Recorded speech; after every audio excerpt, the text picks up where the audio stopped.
افسوس کا ہے،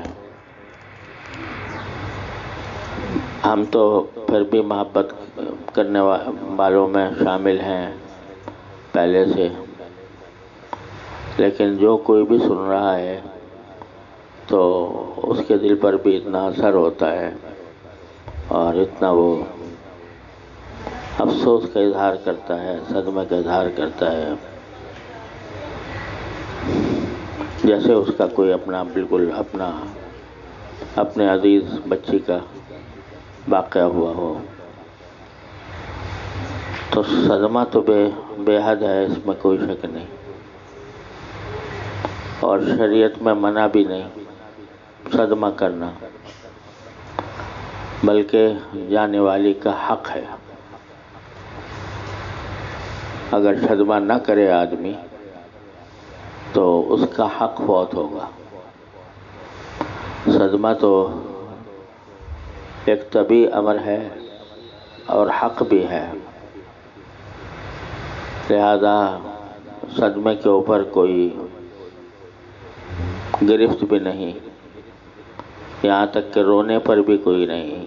بعض لوگ یہ سمجھتے ہیں کہ رونے سے رونا منع ہے، یا رونے سے مر جانے والی کو تکلیف ہوتی ہے۔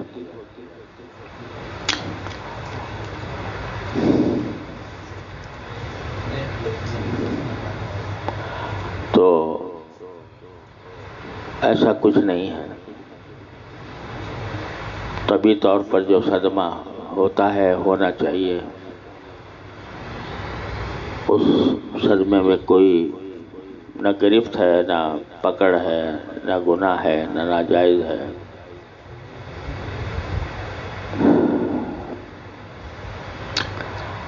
لیکن میں سوچا کرتا ہوں کہ اگر کسی ایسے شخص کے ہاں اس طرح واقعہ پیش آئے جو ایمان سے محروم ہو، تو اس کی تسلی کا تو کوئی راستہ نہیں۔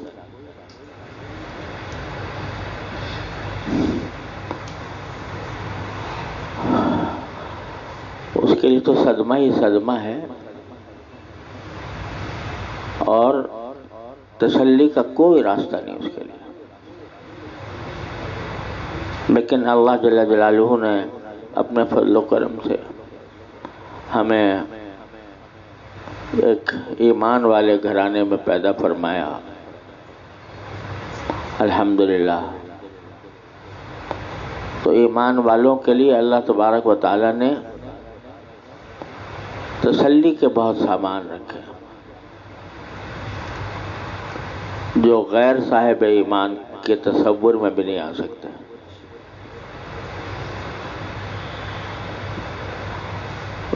تسلی کے سامان یہ ہیں کہ جو کچھ دل دکھ رہا ہے، دل میں درد ہو رہا ہے، صدمہ ہو رہا ہے، تکلیف ہو رہی ہے، اس کی ایک ایک ٹیس پر اللہ کی طرف سے عظیم اجر ہے۔ اس درد کی ایک ایک ٹیس پر اللہ تبارک و تعالیٰ کی طرف سے اجر عظیم ہے، اور صاحب ایمان الحمدللہ اس بات پر یقین رکھتا ہے، مکمل یقین رکھتا ہے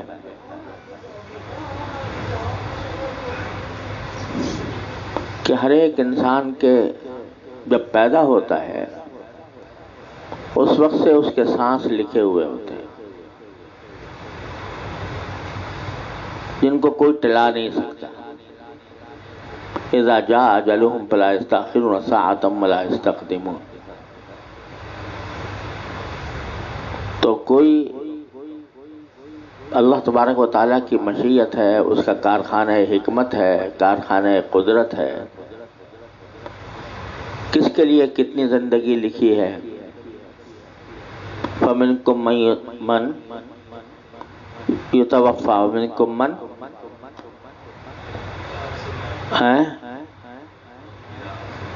يُرَدُّ إِلَىٰ أَرْذَلِ الْعُمُرِ۔ تو کسی کے لیے لکھا ہے، اس نے اپنی حکمت سے لکھا ہے، اپنی قدرت سے لکھا ہے کہ اس کی اتنی عمر ہوگی، اور کسی کے لیے اپنی قدرت اور حکمت سے لکھا ہے کہ ارذل العمر تک پہنچے گا۔ اس کو تو کوئی ٹلا نہیں سکتا۔ کوئی صدمہ، کوئی خواہش، کوئی درد، کوئی تکلیف اس لمحے کو ٹلا نہیں سکتی جس کے لیے جو لمحہ اللہ نے کسی کے موت کا لکھا ہے۔ اگر ٹلا سکتا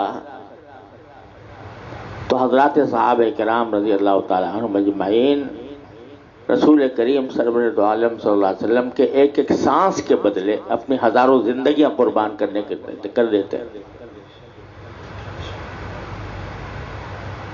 لیکن فیصلہ اٹل ہے، منی کا ہے، حکمت بھی وہی جانتے ہیں، مصلحت بھی انہی کے پاس ہے۔ ہم کمزور، ہماری نہ عقل اتنی قوی ہے کہ حکمتوں کو سمجھے، نہ سمجھ ایسی ہے جو اللہ تعالیٰ کی مصلحتوں کا ادراک کر سکے۔ لہذا جب یہ اللہ تعالیٰ نے فیصلہ فرما دیا تو فیصلہ فرمانے کے نتیجے میں صدمہ کتنا بھی ہو، دل میں آگ بھڑک رہی ہو، کچھ بھی ہو، لیکن زبان پر ہمارے یہی ہے کہ انا للہ و انا الیہ راجعون۔ جو اس بات کا اقرار ہے کہ اللہ میں صدمہ ضرور ہے، تکلیف تو بہت ہے، لیکن اللہ ہم آپ کے فیصلے پر راضی ہیں، ہمیں آپ سے کوئی شکوہ نہیں، ہمیں آپ سے کوئی شکایت نہیں، ہمیں آپ سے کوئی گلہ نہیں۔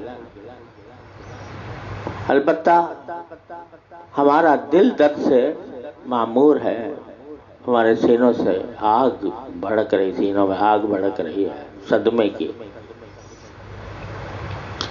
تو اس طرح اس اللہ تبارک و تعالیٰ فرماتے ہیں کہ ٹھیک ہے، میں نے ہی غم دیا، میں ہی اس کے ایک ایک ٹیس پر تمہارے اجر لکھوں گا۔ انما یوفی الصابرون اجرہم بغیر حساب۔ اور ہر چیز کا کچھ حساب ہے، ہر نیکی کا، لیکن صبر کا کوئی حساب نہیں اس کے اجر کا۔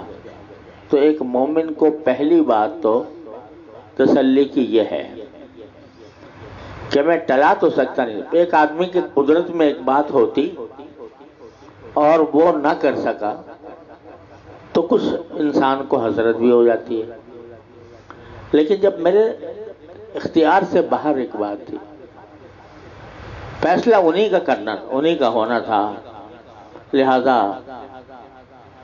میرا سر تسلیم خم ہے، روتے ہوئے بھی خم ہے۔ تو یہ ایک مومن کے لیے سب سے پہلی بات تو یہ ہے تسلی کی۔ دوسرے، اگر انا للہ و انا الیہ راجعون پر غور کریں تو انا للہ تو در حقیقت وہ رضا بالقضاء ہے۔ ہم تو اللہ ہی کے ہیں، ہم اللہ کے ہیں تو ہماری جان بھی اللہ کی ہے، ہماری اولاد بھی اللہ کی ہے، ہماری بہن بھائی بھی اللہ کے ہیں، ہمارے سارے رشتہ دار بھی اللہ کے ہیں، سارے دوست احباب بھی اللہ کے ہیں۔ اللہ کے ہونے کیا معنی؟ وہ اس کی ملکیت ہے، ملکیت اس کی ہے۔ ہمیں اگر اللہ تبارک و تعالیٰ عطا فرماتے ہیں تو وہ امانت کے طور پر عطا فرماتے ہیں۔ ہمارے پاس وہ ہماری اپنی زندگی بھی امانت ہے، ہم اپنی زندگی کے بھی مالک نہیں، یہ زندگی بھی امانت ہے اللہ تبارک و تعالیٰ کی طرف سے۔ جب امانت ہے اور جو اصل مالک ہے وہ اس کو واپس لینا چاہتا ہے تو کیا کوئی اعتراض کا موقع ہو سکتا ہے؟ لہذا اعتراض کوئی نہیں، غم ضرور ہے، کہ اتنے دنوں اس کے ساتھ ہم نے اتنے دن گزارے، اس کی باتیں دیکھیں، اس کے پیارے نقل و حرکت ہمارے آنکھوں کے سامنے گھومتی ہے، ہمیں اس کی ایک ایک بات یاد آتی ہے. یہ غم ضرور ہے، لیکن ہم اللہ کے اس فیصلے پر راضی ہیں. انا للہ. پھر جو دوسری بڑی تسلی زبردست اسی جملے میں موجود ہے وہ یہ کہ جدائی ضرور ہوئی ہے، لیکن یہ جدائی مستقل نہیں ہے، انشاءاللہ عارضی ہے. انا الیہ راجعون. ہم اسی کی طرف لوٹ جانے والے ہیں، اور کچھ پتہ نہیں کہ یہ عارضی جدائی کتنی ہے. مہینے کی ہے، سال کی ہے، 2 سال کی ہے، 10 سال کی ہے، کچھ پتہ نہیں. وہ بھی اللہ ہی کے قبضہ قدرت میں. جب اس کی مصلحت ہوگی، جب اس کی مشیت ہوگی، جب اس کی حکمت ہوگی، وہ اپنی قدرت سے اس جدائی کو ختم فرما دے گا. ماں باپ جب تک زندہ ہیں اللہ تعالیٰ عافیت کے ساتھ زندہ رکھے، بعافیت زندہ رکھے. لیکن جب ان کا بھی وقت آئے گا تو استقبال ہو رہا ہوگا، استقبال کے لیے کھڑی ہوگی. تو عارضی ہے. لمبے لمبے سفر پر لوگ چلے جاتے ہیں. آج کل تو سالہ سال باپ بیٹی کی شکل نہیں دیکھ پاتا. باپ یہاں ہے، بیٹی امریکہ میں ہے،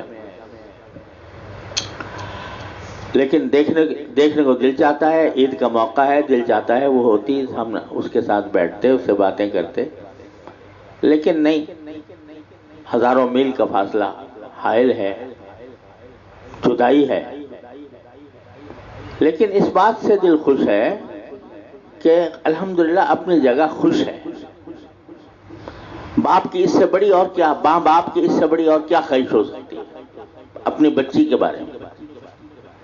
اس سے بڑی کوئی خواہش نہیں ماں باپ کی کہ وہ جہاں بھی ہو خوش رہے. ہمیں دل چاہتا ہے کہ ہمارے سامنے ہو، لیکن سامنے ہونے کے ہوگی بہت دل خوش ہوگا. نہیں ہے لیکن معلوم ہے کہ اپنی جگہ خوش ہے، خوش خرم ہے، ٹھیک اچھی زندگی گزر رہی ہے. تو ماں باپ جو ہے اپنا دل محسوس کر یہ اطمینان حاصل کر لیتے ہیں کہ بھئی جیسا بھی ہے اللہ نے خوش رکھا ہے وہاں. اب جو اولاد شہادت کا مرتبہ پا گئی، اس کی شہادت میں کوئی انشاءاللہ شک نہیں ہے. جو شہادت کا مرتبہ پا گئی تو اس کے بارے میں اس کو میں شک نہ ہونا چاہیے کہ انشاءاللہ وہاں خوش ہوگی. دنیا کے جھنجھٹوں سے اللہ نے اس کو نجات دے دی. آپ ہی بتا رہے تھے کہ الحمدللہ اس کے قرآن کریم برد زبان رہتا تھا، بچوں کو دوسروں کو دین کی باتیں سکھاتی تھی. تو جو جس کی زندگی اس طرح گزری ہو اس کے بارے میں شک نہیں ہونا چاہیے اللہ تعالیٰ کی رحمت ہے کہ وہ وہاں خوش ہے. تو اگر کوئی ہماری بیٹی امریکہ میں رہتی ہو، سالہ سال اس سے ملاقات نہیں ہوئی، لیکن ہمیں معلوم ہے کہ خوش ہے اپنے گھر میں، تو ہمیں تسلی ہو جاتی. تو جب یہ پتہ چلے گا کہ وہاں خوش ہے اور پتہ ہے انشاءاللہ اس کے جو حالات آپ کے آنکھوں کے سامنے ہیں، جو کچھ آپ نے ان کی صفات بیان کی ہیں، اس کی وجہ سے اس میں شک نہ ہونا چاہیے. اللہ تعالیٰ کی رحمت سے پوری امید ہونی چاہیے کہ انشاءاللہ وہ وہاں پر آرام و راحت سے، ایسی راحت سے ہے جو ہم یہاں اس کو میسر کر نہیں سکتے. کوئی کر سکتا ہے یہاں پر کوئی ایسا آرام، ایسی راحت جو اللہ تبارک و تعالیٰ نے اس کو دی ہوگی؟ تو اس واسطے تسلی کا ایک عظیم سامان یہ ہے کہ انشاءاللہ وہاں وہ خوش ہے. پھر یہ جو عارضی جدائی ہے اس کے اندر بھی اللہ تعالیٰ نے رابطہ رکھا ہے. امریکہ میں ہے ٹیلی فون پہ بات ہو جاتی ہے، دل خوش ہو جاتا ہے۔ اب یہاں بات چاہے براہ راست نہ ہوتی ہو، لیکن جتنا چاہو اس کو تحفے بھیجتے رہو۔ قرآن کریم کی تلاوت کو تحفہ بھیج دو، نماز کا تحفہ بھیج دو، صدقے کا بھیج دو، جو بھی عبادت ہے وہ اس کا ثواب اس کو پہنچا دو، تو تحفوں کے پیکٹ اس کے پاس پہنچ رہے ہیں ہماری طرف سے۔ اس عارضی جدائی میں بھی اللہ تعالیٰ نے یہ سامان رکھا ہے، اور حدیث میں ہے کہ جب کوئی بندہ اپنے کسی مرحوم یا مرحومہ کے لیے دعا کرتا ہے یا کوئی ایصال ثواب کرتا ہے تو فرشتے اس کو ایک تھال میں لے جا کر تحفے کی شکل میں اس کے سامنے پیش کرتے ہیں کہ یہ فلاں نے بھیجا ہے۔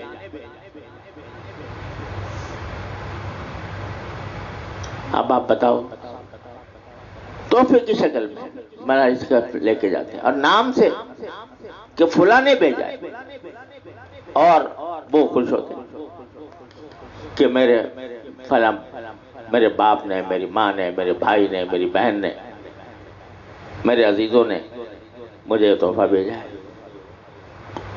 تو یہ تحفے کو سلسلہ مسلسل اس عارضی جدائی میں جاری ہے،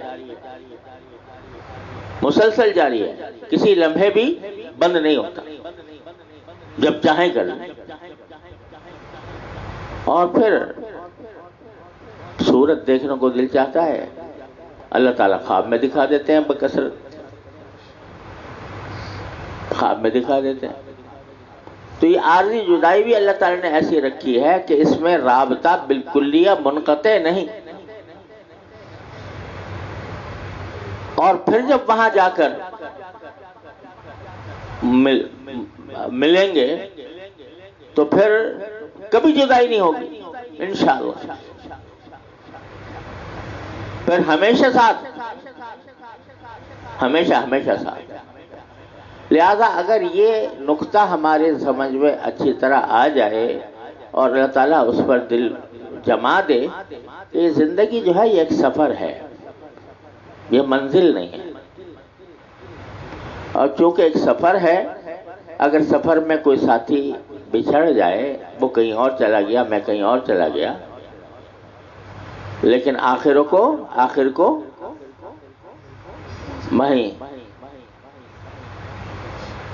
جا کر اصل منزل پہ مل جائیں گے انشاءاللہ۔ اطمینان ہوتا ہے اس سفر کے دوران کہ بھئی منزل پہ جا کے مل جائیں گے۔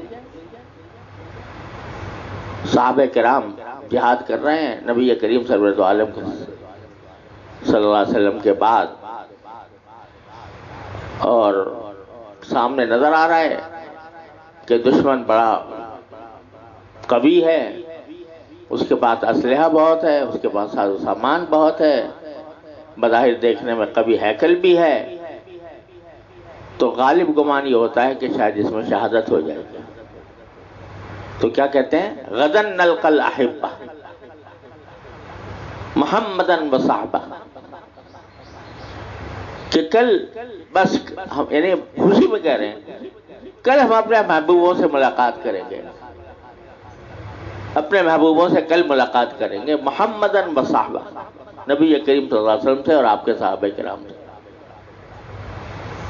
تو یہ ذہن میں رہنا چاہیے کہ انشاءاللہ ملاقاتیں ہونی ہے، ہمیشہ کے لیے ہونی ہے، کبھی جدائی نہیں ہونی۔ اللہ تعالیٰ بس آپ ایمان عمل صالح کے ساتھ ہمیں دنیا سے رخصت کر دیں، جب تک اس کی نزدیک ہمارے لیے بہتری ہے جینے میں، اس وقت تک اللہ تعالیٰ زندگی دے، جب اس کے نزدیک ہمارے لیے بہتر ہو موت، اللہ تعالیٰ اس وقت موت دے۔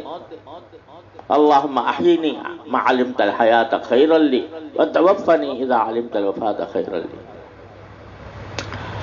تو یہ سارے تسلی کے سامان اللہ تبارک و تعالی نے رکھے ہیں ایک مومن کے لیے، جس کا ایمان نہیں اللہ بچائے، جس کا عقیدہ درست نہیں اللہ بچائے، یا عقیدہ مستحضر نہیں وہ تکلیف اور صدمہ تو اس کو ہے، وہ اس کی کوئی تسلی کا راستہ نہیں، لیکن الحمدللہ اللہ تعالیٰ نے ہمارے لیے تسلی کے سارے سامان پیدا فرمائے ہیں، اپنی رحمت سے پیدا فرمائے ہیں، اور انشاءاللہ وہ ہم سب کے لیے باعث مسرت ہونے چاہیے۔ تو لیکن جب بھی کبھی صدمہ ہو، صدمے کی شدت معلوم ہو، دل کو قرار نہ آ رہا ہو، تو اس پر بھی کوئی مواخذہ نہیں ہے، رونا آ رہا ہو، رونے میں بھی کوئی مواخذہ نہیں ہے، لیکن اس وقت میں جب بھی جس طرح صدمہ ہونے پر انا للہ و انا الیہ راجعون کہنا چاہیے، صدمہ یاد آنے پر بھی کہنا چاہیے۔ جتنی مرتبہ صدمہ ہو ہر مرتبہ کہو انا للہ و انا الیہ راجعون، اور یہ زبان سے کہہ دینا، دل جل رہا ہے، دل سلگ رہا ہے، مگر ہم زبان سے کہہ رہے ہیں انا للہ و انا الیہ راجعون، تو کیا ہونا ہے؟ قرآن کریم کیا فرماتا ہے؟ اذا وصلتهم مصیبۃ قالوا انا للہ، قالوا، زبان سے کہہ دیں انا للہ و انا الیہ راجعون، تو کیا اولئک علیہم صلوات من ربہم ورحمہ واولئک هم المہتدون، اتنی بڑی پیشن کو، اتنی بڑی خوشخبری، ان کے پروردگار کی طرف سے صلوات ہیں، رحمتیں، اور صلوات کو الگ ذکر کیا اور رحمہ کو الگ ذکر کیا، حالانکہ صلوات کے ترجمہ میں بھی اردو میں رحمت ہی کرتے ہیں، لیکن دونوں کو الگ الگ ذکر کرنا اللہ تعالیٰ ہی اس کی وجہ جانتے ہیں، کہ صلوات جو ہے وہ عام طور سے دنیا کی نعمتوں کے لیے بعض اوقات بولا جاتا ہے، اس کی بہت سے نظائر ہیں، اور رحمہ جو ہے وہ باطنی اور اخروی رحمت کے لیے بولا جاتا ہے۔ تو صلوات کے معنی یہ ہے کہ دنیا میں بھی نعمتیں اور رحمت، آخرت کی بھی نعمت، اور پھر ایک سرٹیفکیٹ، اولئک هم المہتدون، سند دے دی، سند کہ تم ہدایت یافتہ ہو۔ اب اس سے بڑی اور کیا چیز ہوگی؟ حضرت فاروق اعظم رضی اللہ تعالیٰ عنہ فرماتے ہیں کہ جب اس کا یہ آیت آئی اولئک علیہم صلوات من ربہم ورحمہ اولئک هم المہتدون، تو انہوں نے فرمایا کہ نعم العدلان و نعم العلاوہ، پہلے زمانے میں جب گھوڑے خچر پر سفر کرتے تھے تو سامان رکھنے کے لیے ایک جھولی ادھر پڑی ہوئی ہے، ایک جھولی ادھر پڑی ہوئی ہے، وہ برابر ہوتی تھی، اور ان کو وزن میں برابر اس لیے رکھا جاتا تھا تاکہ سواری ٹھیک چلے۔ تو ان کو کہتے تھے، ہر ایک جو گٹھڑی ہوتی تھی جو اس کو عدل کہتے تھے، اور دونوں کو مل کے عدلان، دو گٹھڑیاں، اور بعض اوقات کچھ سامان زیادہ ہوتا تھا تھوڑا بہت تو وہ بیچ میں رکھ دیتے تھے، ان دونوں جھولیوں کے بیچ میں۔ تو حضرت فاروق اعظم رضی اللہ عنہ اس آیت کے بارے میں فرماتے ہیں کہ نعم العدلان و نعم العلاوہ، کہ یہ دو جھولیاں جو ہیں، ایک صلوات، ایک ہم مہتدون، یہ جھولیاں ہیں، اور ورحمہ یا علاوہ، تو نعم العدلان و نعم العلاوہ، تو بہترین اللہ تعالیٰ نے پیشین گوئی فرما دی ہے، تمہیں سرٹیفکیٹ دے دیا ہے۔ اللہ تعالیٰ جب کہہ دے کہ تم ہدایت یافتہ ہو، اس سے بڑی کیا نعمت ہوگی؟ اور جگہ جو ہے نا وہ جو ہے بھئی والذین اہتدوا زادہم ھدی وتقواہم، ان کی فضیلت بیان فرمائی ہے. لیکن اس طرح سرٹیفکیٹ دے دینا کہ اس عمل پر قالو انا للہ و الیہ راجعون، انا للہ و الیہ راجعون کہہ دو تو تم اتنے بڑی رحمتوں کے مستوجب ہو گئے، اور تمہیں سرٹیفکیٹ دے دیا ہم نے کہ تم ہدایت یافتہ ہو. تو اتنے سارے تسلی کے سامان ہیں جو اللہ تبارک و تعالیٰ نے صاحب ایمان کے لیے رکھے ہیں. صدمہ اس کے منافی نہیں، جتنی مرتبہ صدمہ ہوگا اتنا ہی مرتبہ انا للہ و الیہ راجعون کہتا رہے، بعد میں کہتا رہے، اور اسی سے بالآخر تسلی اور سکینت بھی اللہ تبارک و تعالیٰ عطا فرماتے ہیں. یہ کہتے رہو، جتنا کہو گے، جتنا صدمہ ہوگا اس پر اجر، جتنا مرتبہ انا للہ و انا الیہ راجعون کہو گے اس پر اجر. یہاں تک کہ کہتے اور صدمہ سہتے یہ سرٹیفکیٹ مل جائے گا کہ اولئک هم المہتدون. لہٰذا جب ہدایت یافتہ ہو تو انشاءاللہ تمہاری یہ جدائی عارضی ہے، ملاقات ہوگی اللہ تعالیٰ کی رحمت سے جنت میں ہوگی، اور بڑے اعلیٰ حالات میں ہوگی، اور ہمیشہ کے لیے ہوگی، کبھی جدائی نہیں ہوگی. اللہ تبارک و تعالیٰ اپنے فضل و کرم سے ہم سب کو اپنے جب بھی کوئی تکلیف پہنچے تو ان باتوں کا دھیان عطا فرما دے، تو انشاءاللہ پھر کامیابی ہے. مومن کا کہیں خسارہ نہیں ہے، مومن کو تکلیف میں بھی اجر ہے، مومن کو نعمت میں بھی شکر کرنے پر اجر ہے، تو کہیں خسارہ نہیں ہے. اس کا ذرا دھیان رکھا جائے گا تو انشاءاللہ اللہ تعالیٰ رفتہ تسلی عطا فرما دیں گے. اب دعا کر لیجئے. اللہم صلی علی سیدنا محمد وعلی آل سیدنا محمد کما صلیت علی ابراہیم وعلی آل ابراہیم انک حمید مجید. یا اللہ، یا رحمان، یا رحیم، یا کریم، اپنے فضل و کرم سے ہمارے گناہوں